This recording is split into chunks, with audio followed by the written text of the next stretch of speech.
Today, we are going to make some grass. No, I'm not in Colorado, so it's not going to be that kind of grass. It's our techniques that are so simple and sensible, your models will practically build themselves.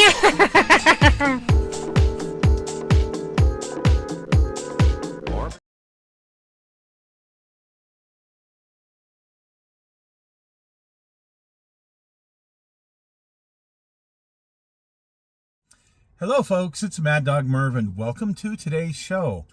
Today I have something that's new even to me, but it's not really all that new.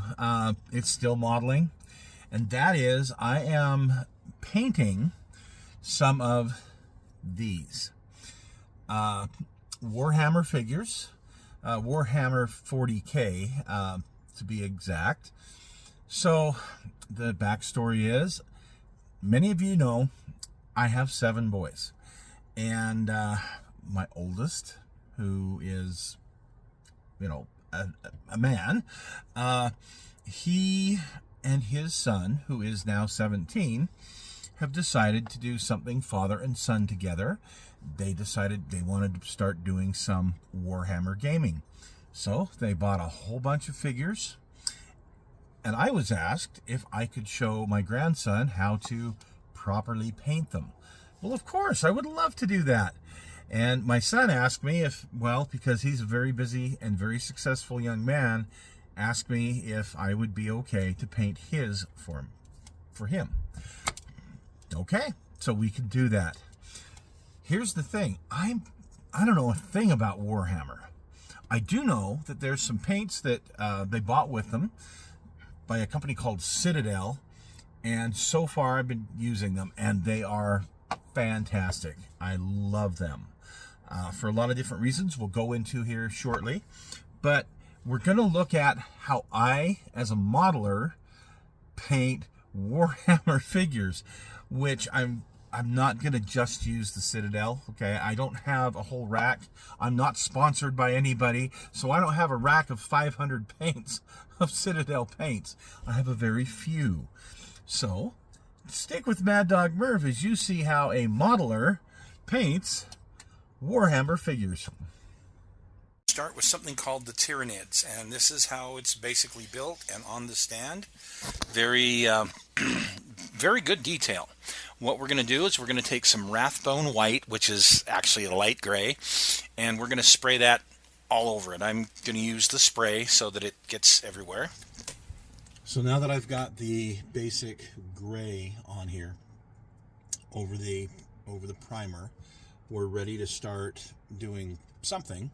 And where I'm going to start is some old Flowcool paint that I've got. It's called Polish Crimson. It's more of a desert pink. But for what I'm going to do here, I think it's going to add just the right kind of contrast.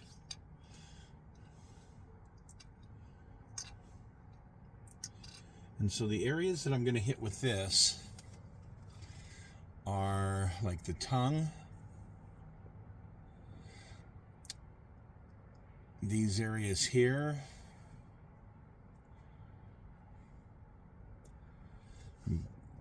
this part of the, maybe it's called a bioweapon. Sorry guys, I am really new to Warhammer.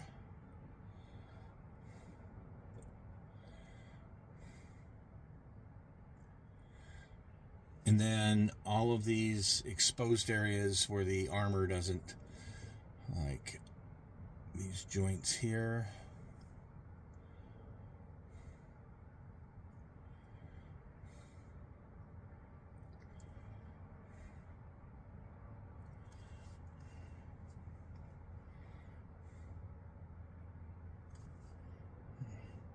This is an enamel, very old enamel, flows very well. One of my favorite paints in the whole world.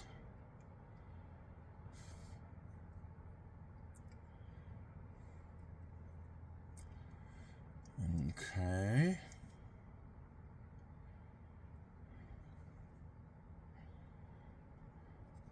And now we'll work on this other side, and you get the idea though of what we're doing.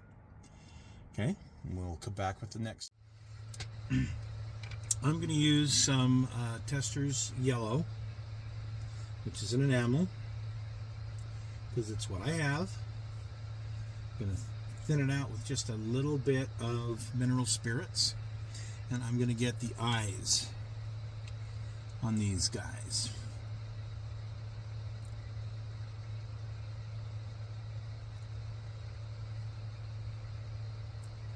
And also one other area of the weapon right here, this little ball shaped thing, I just feel like it'll look better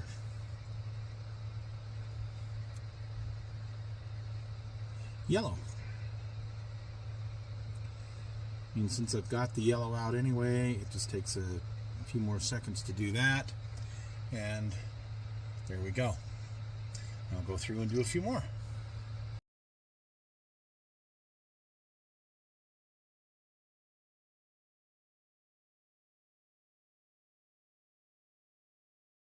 Okay, now that we've got this salmon color, pink, whatever you want to call it, we've got our base coat on, I've got the eyes in, I'm going to go ahead and use something I call Larry's Bathwater, which is a pin wash that I make. It's roughly 1 drop of black paint, half a drop of white, maybe a little bit less to give it a very dark gray color, about 5 drops of dish soap, and 7 to 8 drops of water. And I want it nice and thin. We're going to use it as a filter. Well, I'm going to put it on like a filter, but it's going to go down into the cracks and crevices, as you can see, and it will make an excellent wash. I'm not worried about these areas up here that are going to be purple. If it was some other color, then I would paint that first, but you will not notice this on the dark purple.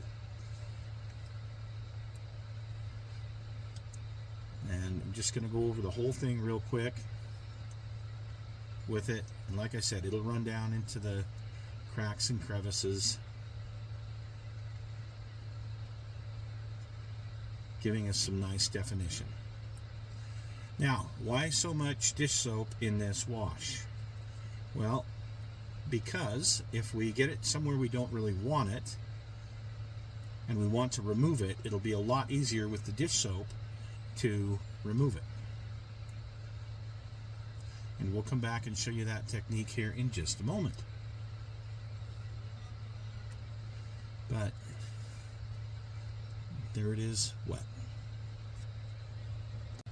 Now, as you can see, we've really accentuated all of these lines on here, but there is some areas where we've got more than we really want.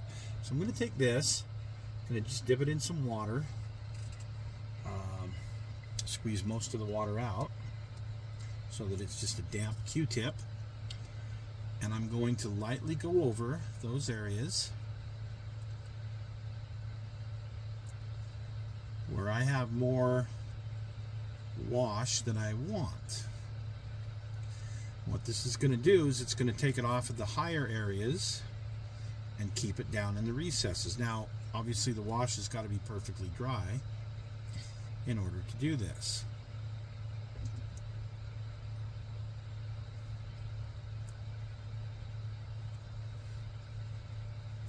You can see I'm getting quite a bit off of there. Yet I'm still keeping it down in the recessed areas.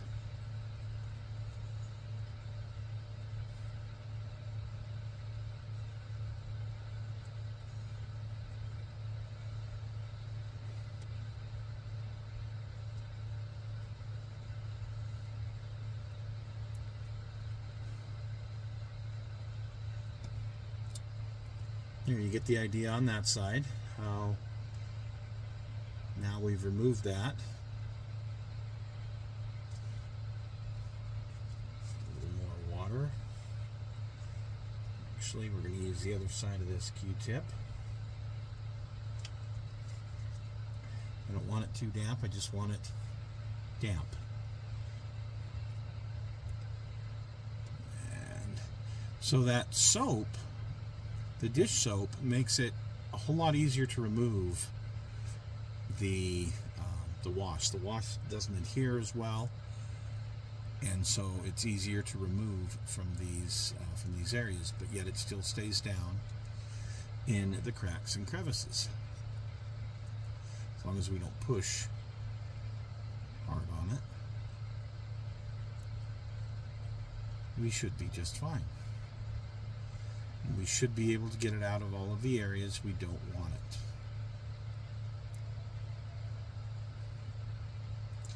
It should give us an amazing contrast of highlights.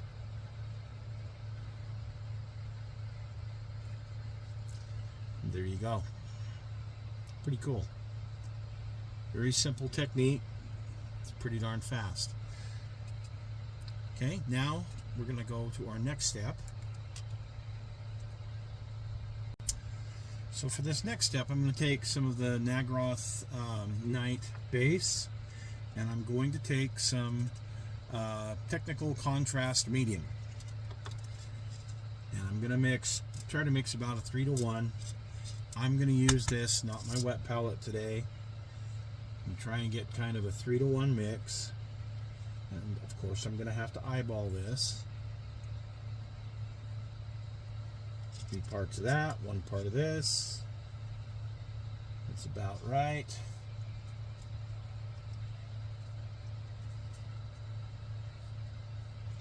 And I'm going to mix that together. It's a little too purpley to me, so I'm going to add a little bit more of the medium. And there we go. Now I'm going to brush this on, the whole thing.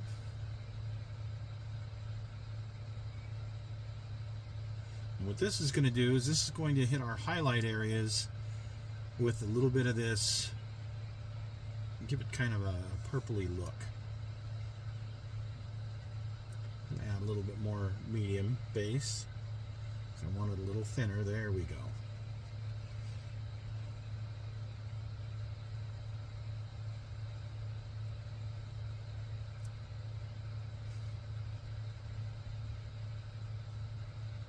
I'm not putting it on too heavy, but I am going over the entire thing. I want it to be kind of a translucent look.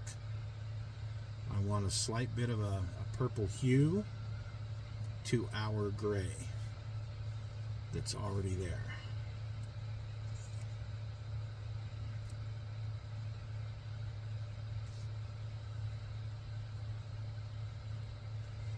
Okay.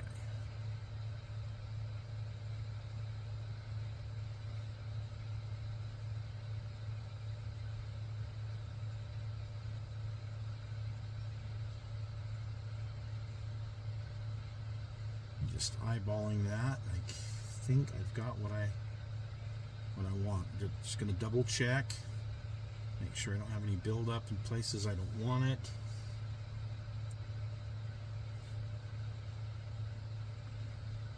But it does give it a bit of that purplish hue.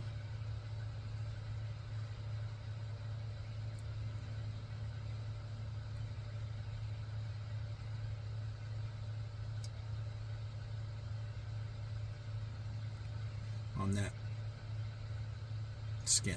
Okay.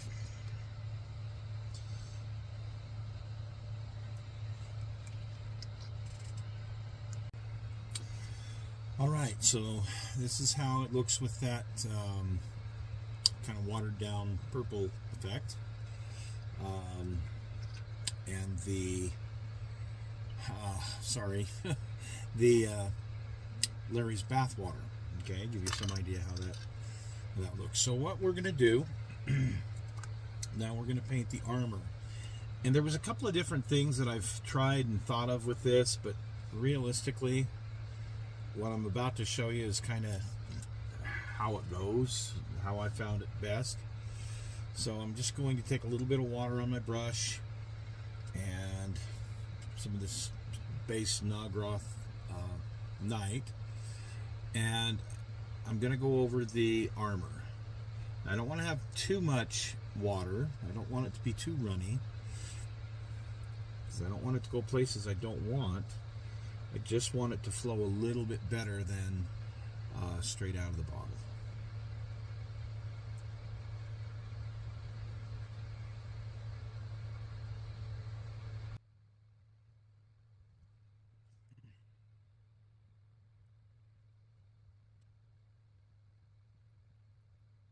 Okay, now I'll take my fine point brush. Whoa, there we go. This one, by the way, this is pretty not done using. So it's not super fine, but point fine enough on it. But I'm getting down into some details. So I think this one better. This is a piece of armor here. We have these on the thighs.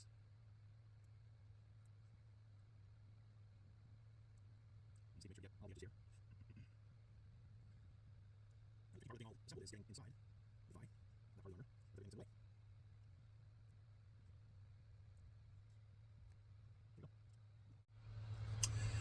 Now I'm going to take some Abaddon Black,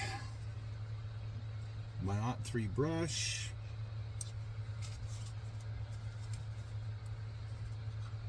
and just get it damp. And now I'm going to do the hooves.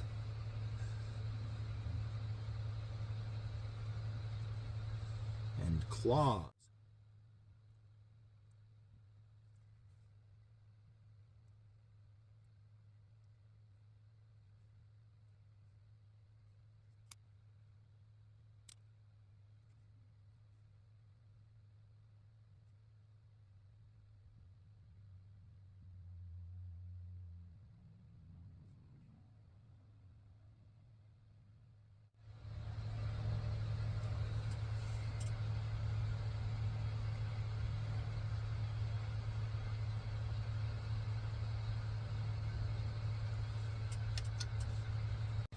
Now for the base, I want something kind of concrete looking. That's just my personal thing. So I'm going to use this Radome Tan from Mission Models. And the reason is I have a bunch of it. Okay, so I'm going to put some of that down on the table and just go over my base. The top of my base.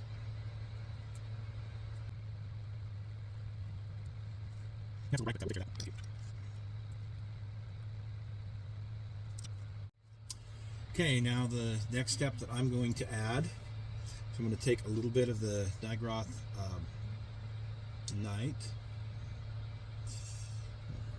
and I'm going to take some of the Wraithbone White, mix them together here. And I'm going to take a dry brush, an actual dry brush, and get just a little bit of this paint on it.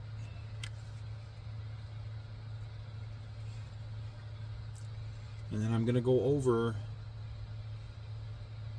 the armor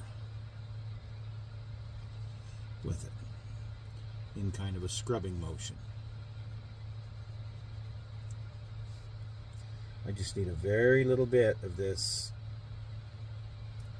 color on the brush, just a little dab.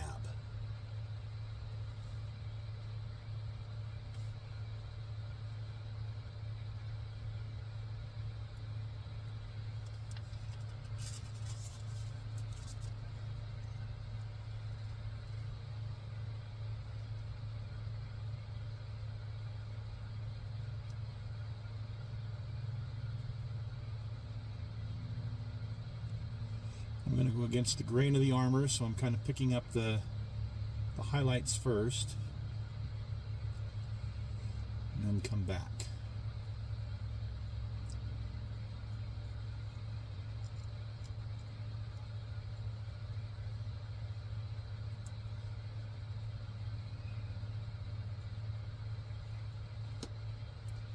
Again, this doesn't take a lot of paint.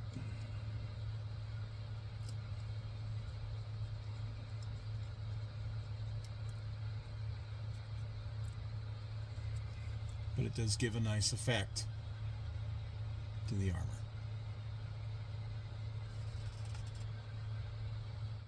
And sorry for the blurry picture. This is how it turned out. That kind of a light purpley color over the gray looks great.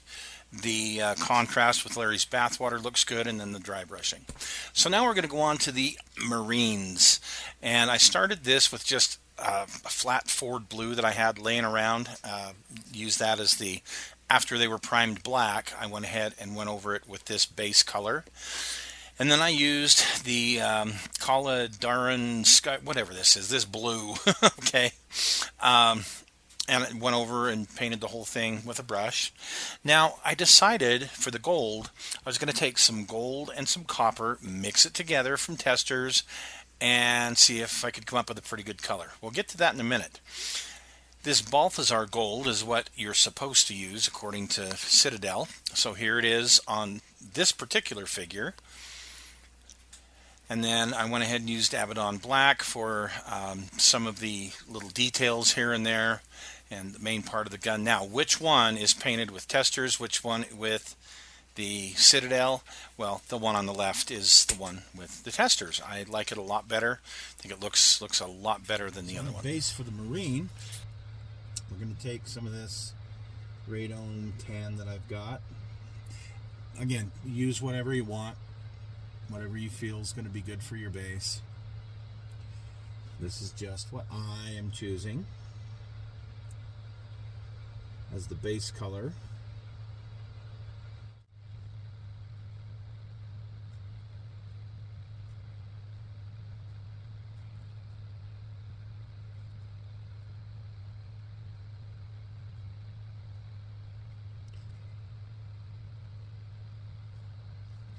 And here he is, all finished up. I took some Tester Silver to do some of the little accents here and there.